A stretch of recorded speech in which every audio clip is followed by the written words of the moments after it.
अस्सलाम वालेकुम व्यूअर्स, मेरा नाम ज़िशान अकबर है और इस वीडियो में हम किसी भी अपने टेक्स्ट के अंदर या आपने कोई भी रिसर्च प्रपोजल लिखा है, थीसिस लिखा है, कोई भी रिपोर्ट लिखी है, उसके अंदर आप अगर रेफरेंसेस ऐड करना चाह रहे हैं जिसको हम क्रॉस रेफरेंसेस कहते हैं या साइटेशंस देना चाह रहे हैं, तो उसको समझेंगे कि आप किसी भी राइटअप में अपनी जो साइटेशंस हैं या रेफरेंसेस हैं उनको कैसे ऐड करते हैं। तो सबसे जो पहला स्टेप है, आपने अपनी वर्ड फाइल प्रिपेयर कर लेनी है। कोई भी रिपोर्ट, ये मैं एक जनरल मैंने एक फॉर्मेट बनाया है, उसके अंदर ये रिपोर्ट है और इसमें मैं डिफरेंट जगहों पे डिफरेंट रेफरेंसेस देना चाह रहा हूँ। तो ये चूँकि जनरलाइज्ड रिपोर्ट है तो मैं इसमें जनरलाइज्ड रेफरेंसेस यूज़ करूँगा। तो लेट अस सी, मैंने गूगल पे जाके गूगल स्कॉलर को ओपन किया।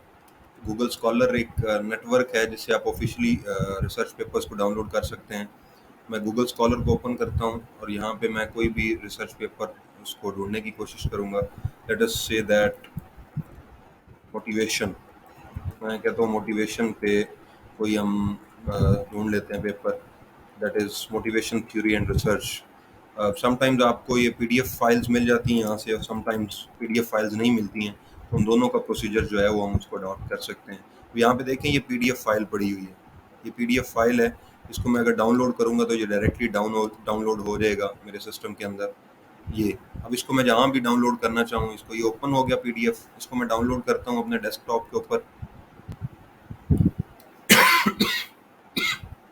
सॉरी, इसको मैं नाम देता हूँ, लेट्स से कैनफर, इसके ऑथर के नाम से नाम दे लेते हैं।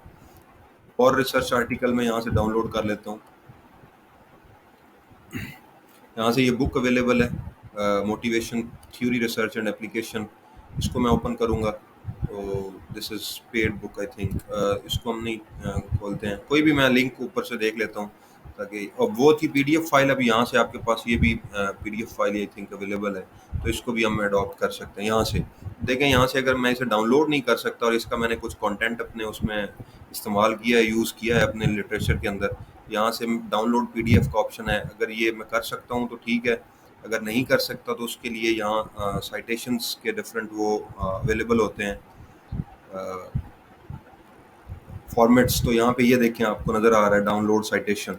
मैं इसको क्लिक करूँगा तो ये मेरे पास डिफरेंट वो फॉर्मेट्स आ गए हैं। तो आपने जब मेंडले को यूज़ करना है तो उसके लिए आपने RIS फॉर्मेट को ले लेना है। डायरेक्ट इंपोर्ट करेंगे और RIS फॉर्मेट लेंगे और इससे आप डाउनलोड कर लेंगे, तो ये आपकी डाउनलोड्स के अंदर चला जाएगा। ये जो डाटा है इसको आप डायरेक्टली मेंडले के अंदर भी लेके जा सकते हैं।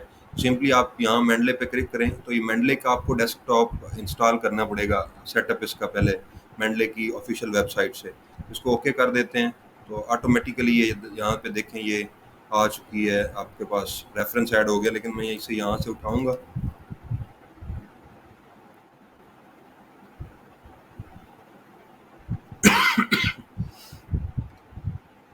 एक्सपोर्ट कर लेता हूँ और इसको मैं डेस्कटॉप पे इसको भी रख देता हूँ। तो ये भी डेस्कटॉप पे चला गया। उसके बाद मैं अपनी फ़ाइल, लेट से ये वर्ड फाइल है जिसके अंदर मैंने रेफरेंसेस ऐड करने हैं, तो इसके अंदर ये आपको रेफरेंसेस का एक ऑप्शन नज़र आ रहा है, ये रेफरेंसेस का एक टैब है। इसको देखेंगे तो यहाँ पे लिखा हुआ है ओपन मेंडले। मैंने जो कि पहले से ही ओपन किया हुआ है मेंडले को, तो ये आ जाएगा ओपन होके। अब यहाँ से ये आपकी प्रेफरेंस है कि आपने किस रेफरेंसिंग स्टाइल को यूज़ करना है। आप AMA यूज़ कर रहे हैं, आप APA यूज़ कर रहे हैं, आप IEEE यूज़ कर रहे हैं, आप चिकागो यूज़ कर रहे हैं, जो भी आप यूज़ कर रहे हैं। Let us say I am using the APA 7th edition. तो यहाँ पे मैं इसको क्लिक करूँगा यूज़ दिस स्टाइल एंड यहाँ पे डन कर दूंगा and then I will move कि यहाँ मेंडले ओपन हो जाएगा। अगर मैंने नहीं किया तो उससे सबसे पहले आप यहाँ पे एक फ़ोल्डर क्रिएट करेंगे। आप अपनी रिसर्च के लिए फ़ोल्डर क्रिएट करना चाह रहे हैं तो फ़ोल्डर क्रिएट करें, उस फोल्डर को कोई भी नाम दे दें। मैं इसको ABC कुछ भी नाम दे देता हूँ। इस फोल्डर के अंदर जब ये फोल्डर ओपन हो जाएगा तो यहाँ पे मैंने ऐड के ऑप्शन पे जाना है। जब फोल्डर ऐड कर लेंगे तो यहाँ ऐड के ऑप्शन पे जाएंगे और डेस्कटॉप पे मूव करेंगे। डेस्कटॉप पे मैंने एक ये और दूसरा ये माई कलेक्शन, ये दो चीज़ें हैं जो मेरी मैंने रेफरेंस के तौर पर डाउनलोड की थी। ये दोनों को मैं इंपोर्ट करूँगा तो यहाँ पे ये दोनों चीज़ें शो होने लगी। उसके बाद मैंने इसको मिनिमाइज़ करना है और जिस जगह पे जो रेफरेंस प्रॉपरली बनता है, मतलब मैंने फर्स्ट पे मैंने एक रेफरेंस देना है। लेट अस सपोज यहाँ पे मैं इंसर्ट साइटेशन पे जाऊँगा। जिस जगह पे आप रेफरेंस देना चाह रहे हैं अपने कर्सर को वहाँ लेके जाएंगे। मेरा कर्सर यहाँ है, लेट अस सपोज मैं यहाँ अगर देना चाहता हूँ रेफरेंस, तो मैं कर्सर को यहाँ लेके एक स्पेस दूंगा और इंसर्ट साइटेशन पे जाऊंगा तो ये टैब खुलेगी मेरे सामने। इस टैब को मैं यहाँ पे गो टू, अगर आपको ऑथर का नेम याद है या पेपर का नेम याद है तो उसको यहाँ लिख सकते हैं आप। अगर आप मेंडले में जाना चाहते हैं तो गो टू मेंडले जाएं, तो जिस फोल्डर में आप थे वो आप वापस उसी में आ जाएंगे। अब आप लेथम और कैनफर जिसका भी देना चाहते हैं, जो भी आपका ये रेफरेंस है, ये रेफरेंस है, जिसको भी देना चाहते हैं उसको सिलेक्ट करें।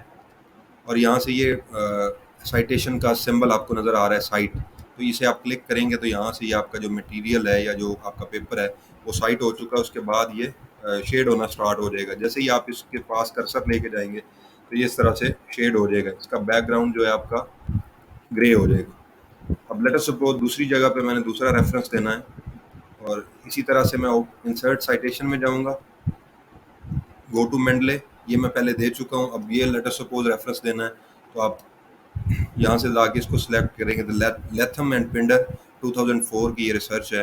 अब ये जो आ रहे हैं आपके रेफरेंसेस ये अकॉर्डिंग टू एपीए स्टाइल आ रहे हैं।